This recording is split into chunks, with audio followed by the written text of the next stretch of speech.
नमस्कार दोस्तों, स्वागत है एक बार फिर आपके अपने YouTube चैनल जीवा स्टडी पर। मैं वरिष्ठ अध्यापक मुकेश कुमार जांगिड आपका स्वागत करता हूं। तो इस वीडियो में हम कलाम द्वारा आयोजित रीट पात्रता परीक्षा का माइनर टेस्ट 9 देखेंगे। कौन सा?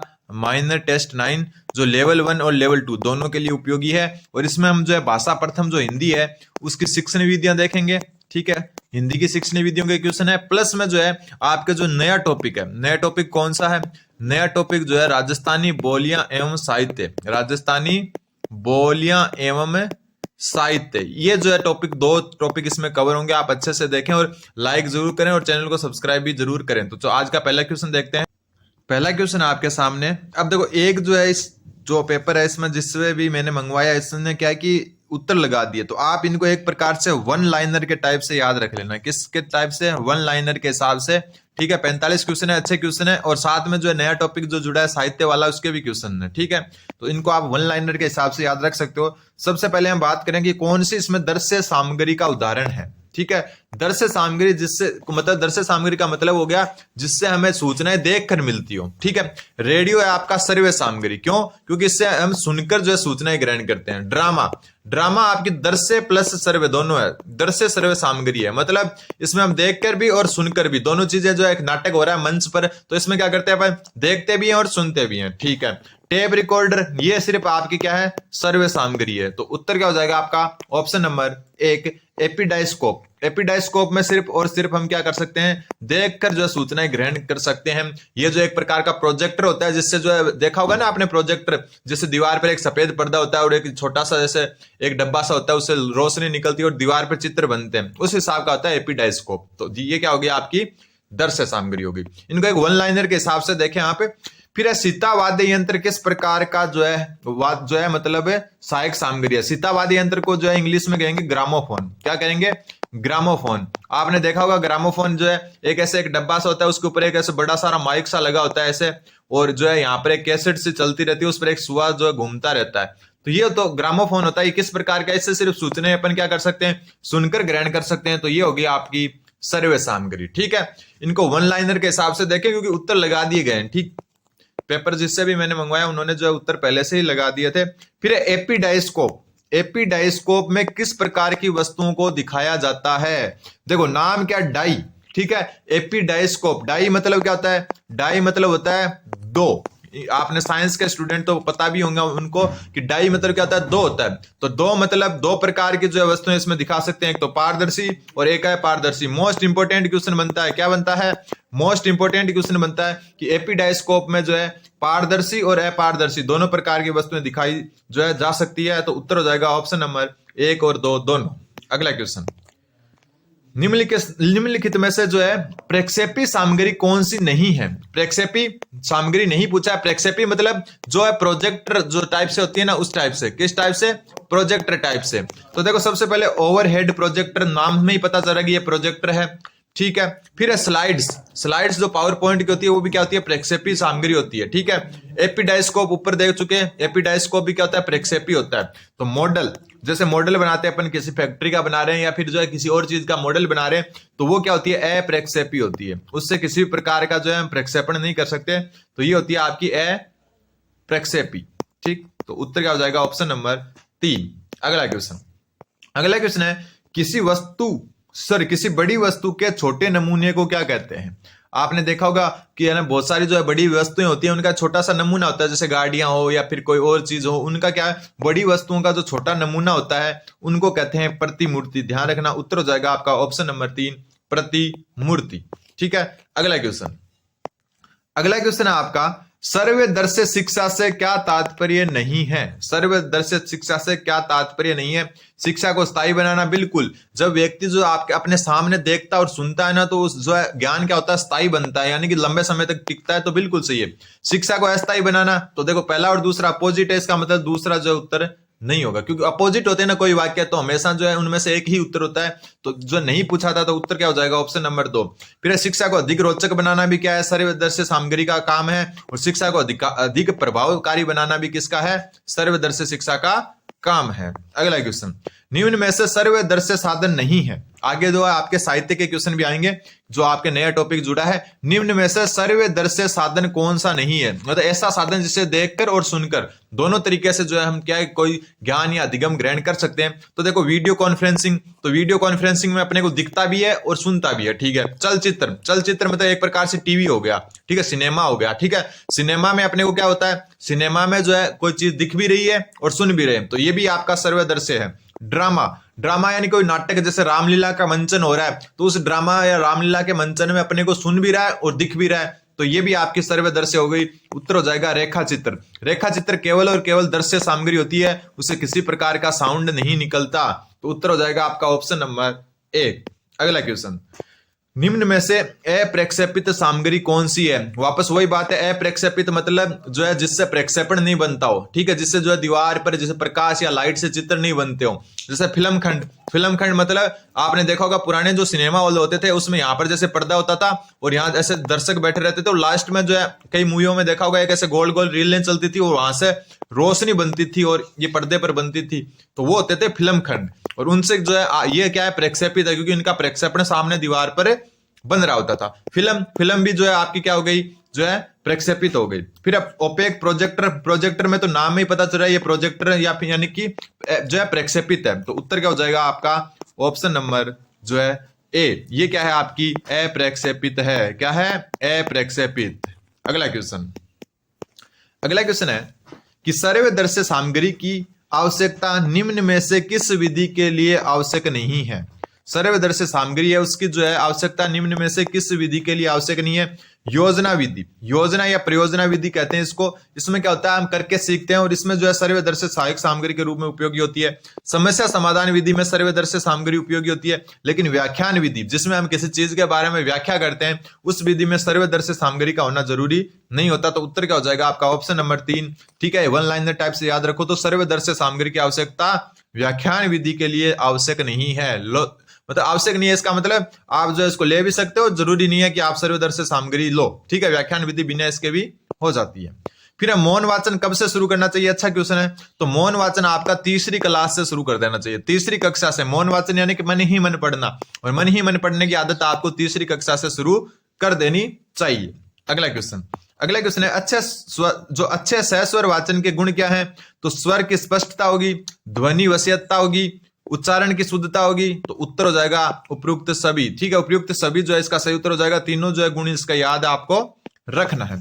फिर भाषा शिक्षण में कौन सा कार्य अंत में होता है। तो मैं आपको बता चुका भाषा शिक्षण का जो स्वाभाविक क्रम है LSRW, ठीक है।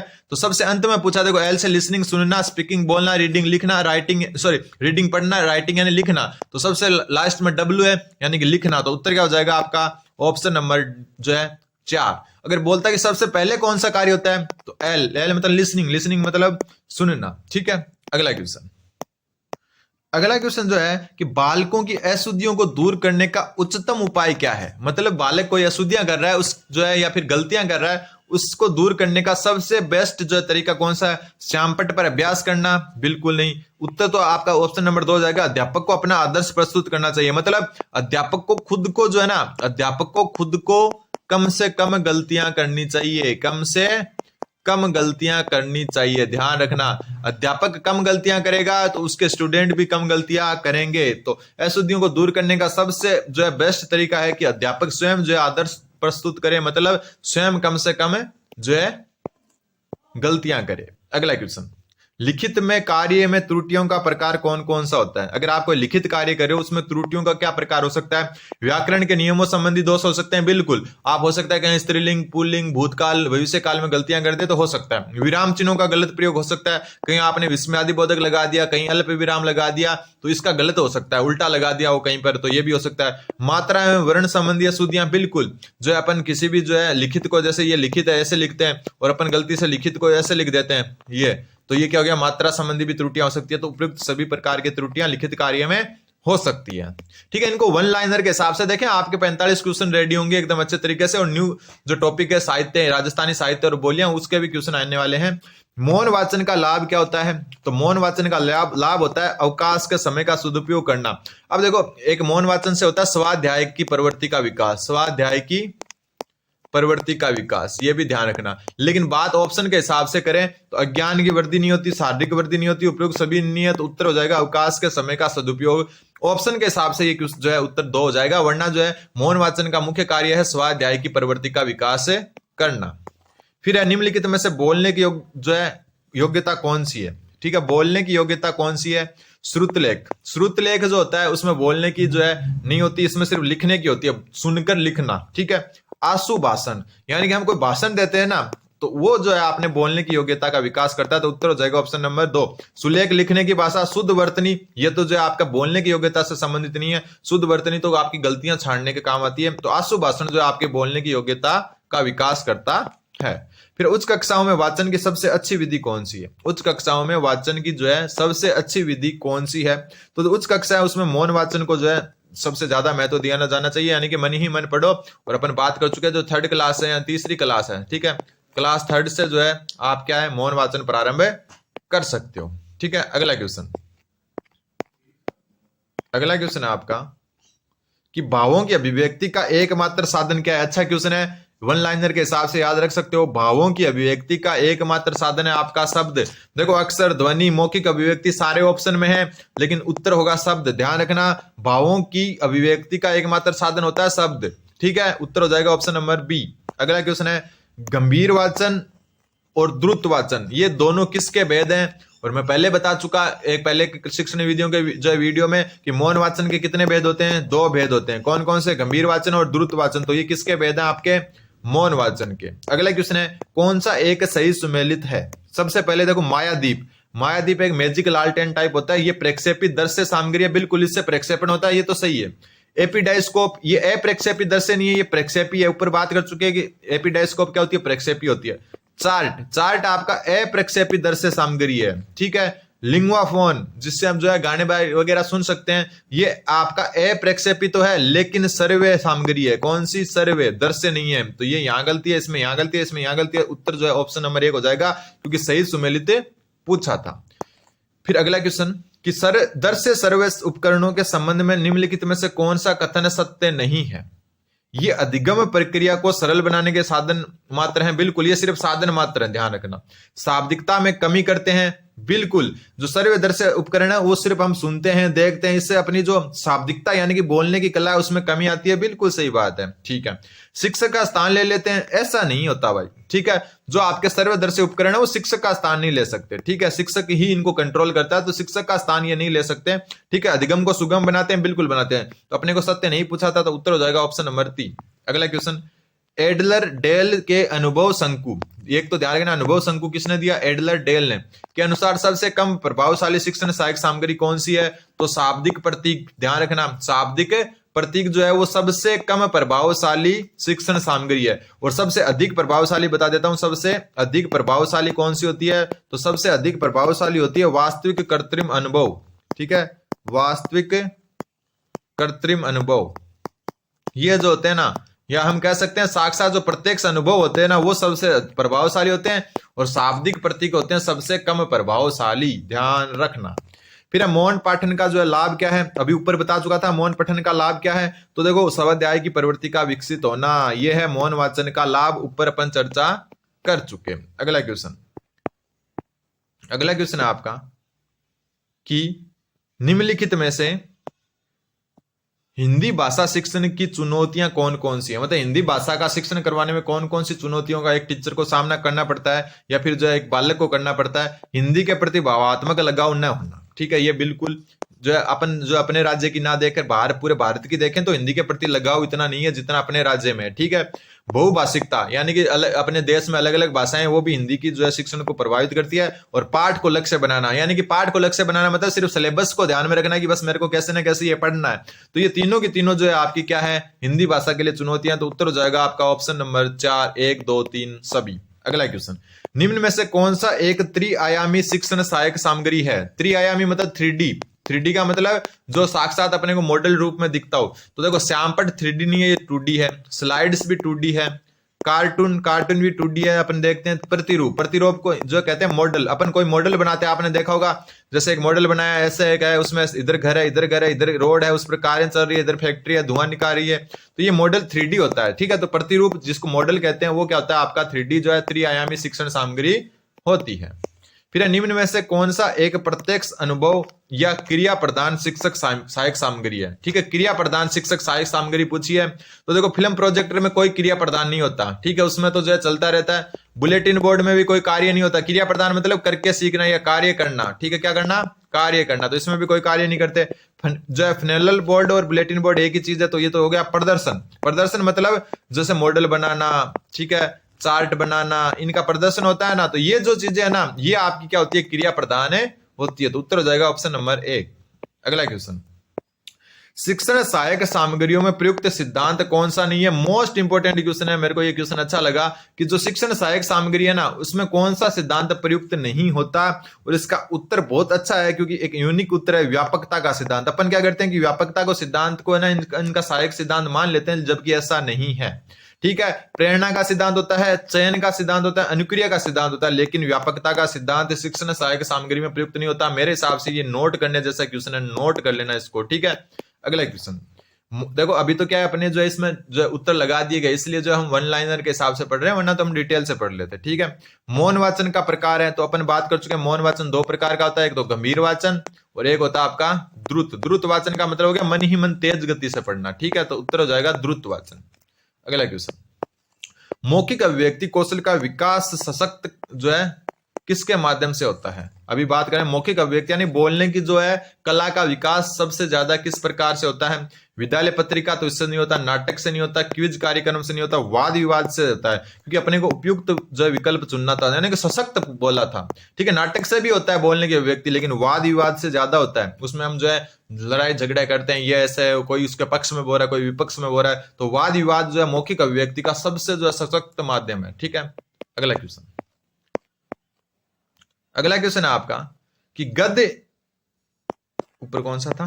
35वां, सॉरी इधर से स्टार्ट करना पड़ेगा।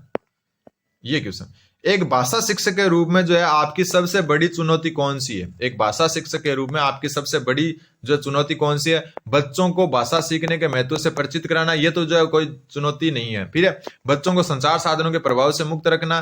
ठीक है, भाषा संसाधनों का अभाव, ये जो है इतनी बड़ी चुनौती नहीं है, सबसे बड़ी पूछी है, सबसे उपयुक्त विकल्प है ऑप्शन नंबर 4। बहुभाषिक कक्षा के शिक्षण के लिए उचित रणनीतियां तय करना। बहुभाषिक मतलब जैसे अपन पढ़ा रहे हैं, ठीक है, अपनी जो है मातृभाषा अलग ही है, हम जो है अपनी जो है लोकल लैंग्वेज बोलते हैं, फिर हिंदी पढ़ना जो है अपने लिए क्या होता है? थोड़ा सा चुनौतीपूर्ण होता है और पढ़ाने वाले के लिए भी चुनौतीपूर्ण होता है। फिर निम्न में से कौन सा एक कोमल, जिसको कहते हैं सॉफ्टवेयर, ध्यान रखना है, सॉफ्टवेयर को हिंदी में कहते हैं कोमल सामग्री। ठीक है, शिक्षण सामग्री के अंतर्गत आता है। तो सॉफ्टवेयर के अंतर्गत कौन सा आता है? तो कंप्यूटर का प्रोग्राम, कंप्यूटर प्रोग्राम होता है ना, कोई कंप्यूटर एप्लीकेशन है, वो आपका क्या होता है? एक प्रकार का सॉफ्टवेयर होता है। तो इजी क्वेश्चन था ये।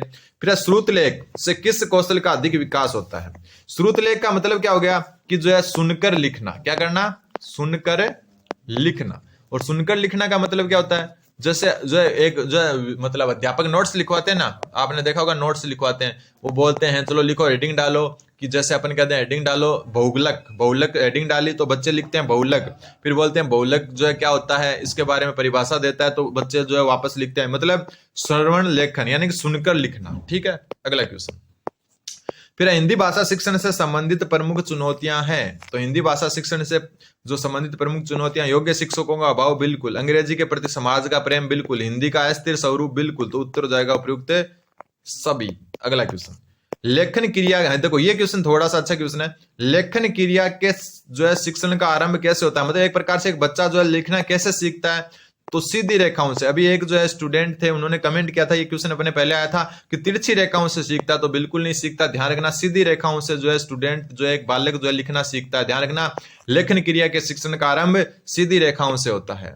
अगला क्वेश्चन, वर्तनी की विधिवत शिक्षा, वर्तनी की विधिवत शिक्षा का ज्ञान किस स्तर पर हो जाना चाहिए? ठीक है, वर्तनी की विधिवत शिक्षा का ज्ञान किस स्तर पर हो जाना चाहिए? तो उत्तर है आपका प्राथमिक स्तर, है ना। बोलने की कला जो बता कैसे क्या शब्द को कैसे बोलना है, ये प्राथमिक स्तर पर जो है क्लियर हो जाना चाहिए। ठीक है, फिर अगला क्वेश्चन, कि गद्य या पद पाठ को पढ़ाते समय सहस्वर वाचन के माध्यम से उच्चारण शिक्षण किस उपागम के अंतर्गत आता है। इंपॉर्टेंट क्वेश्चन बनता है। सहस्वर वाचन जो है आपका पाठ संसर्ग उपागम के अंतर्गत आता है। अच्छा और इंपॉर्टेंट क्वेश्चन है कि गद्य या पद पाठ पढ़ाते समय सहस्वर वाचन के माध्यम से उच्चारण शिक्षण किस उपागम के अंतर्गत आता है, तो पाठ संसर्ग उपागम के अंतर्गत। ठीक है, और मैंने जो शिक्षण विधियों की इतनी क्लासें ले ली हिंदी की, तो शायद ही कोई क्वेश्चन बाहर जाए इनसे। फिर कक्षा, क्योंकि इतने ही क्वेश्चन आते हैं, 10 से 12 क्वेश्चन आते हैं। कक्षा में सहायक सामग्री का प्रयोग किया जाता है, तो ध्यान रखना कक्षा में जो सहायक सामग्री होती है ना, वो एक साधन के रूप में कार्य करती है। ध्यान रखना, साध्य के रूप में नहीं करती। किसके रूप में? साधन के रूप में। अगला क्वेश्चन, अब जो है आपके जो राजस्थानी साहित्य और बोलियां हैं उनसे संबंधित क्वेश्चन आ चुके हैं कि जो है राजियारा सोरठा किणरा लिखोड़ा है। ठीक है, मतलब राजियारा सोरठा है वो किसने लिखा था। ठीक है, तो उत्तर जो इसका हो जाएगा आपका कृपाराम खीड़िया। ठीक है, राजियारा सोरठा किणरा लिखोड़ा है, तो कृपाराम खीड़ियारा लिखेड़ा है। ठीक है, वैसे भी राजस्थान में भी अलग अलग भाषाएं हैं। ठीक है, भारत की बात तो दूर, अपने राजस्थान में भी आपको जो है कई भाषाएं बोलियां मिल जाएगी। ठीक है, फिर ढोला मारूरा दुआरो रचना काल कुणसो है। ठीक है, रचनाकार होना चाहिए यहाँ पर। ठीक है, नहीं, हाँ रचना काल पूछा, सॉरी, ठीक, मतलब समय पूछा है। ठीक है, ढोला मारूरा दुआ ये कवि कलोल ने लिखी थी। किसने? कवि कलोल ने। ठीक है, अब ये बोला है कि इन रचना काल कुणसो है, तो देखो रचना काल कुणसो है, तो संवत 1500 आसपास, यानी कि 1500 ईस्वी के आसपास जो है इसका जो है रचना काल माना जाता है। तो ढोला मारूरा दुआ कवि कलोल की रचना है। फिर है आपका अगला क्वेश्चन कि हाला झालारी कुंडलिया किणरी लिखोड़ी है। उत्तर देखो, मतलब क्वेश्चन देखो, हाला झालारी कुंडलिया ये लिखेड़ी है आपकी, किसकी लिखेड़ी है?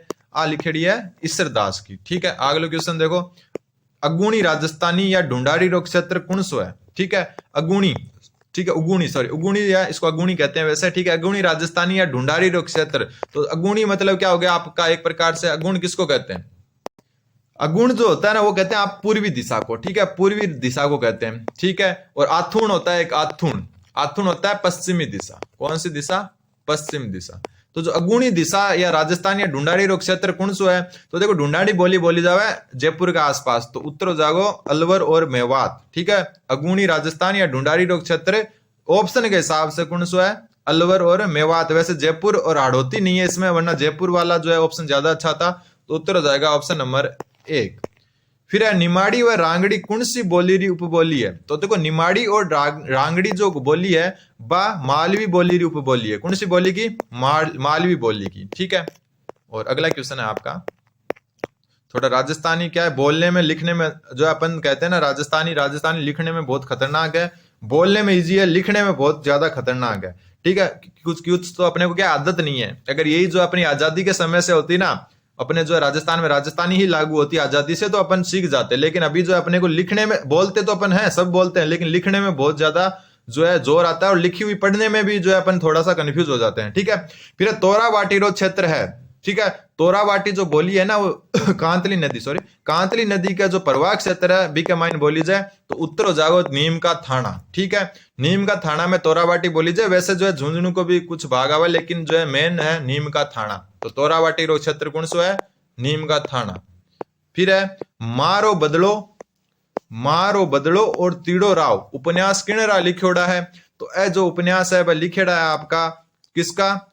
विजय दान देथा का। की का लिखेड़ा है? विजय दान देथा का। कौन सा? मारो बदलो और तीड़ो राव। और आज को लास्ट प्रश्न है पाथल और पिथल कविता किणरी लिखोड़ी है। तो ये कन्हैयालाल सेठिया की लिखेड़ी है। इसमें पाथल तो होता है कौन? महाराणा प्रताप होते हैं, और पिथल कौन होते हैं? पृथ्वीराज राठौड़।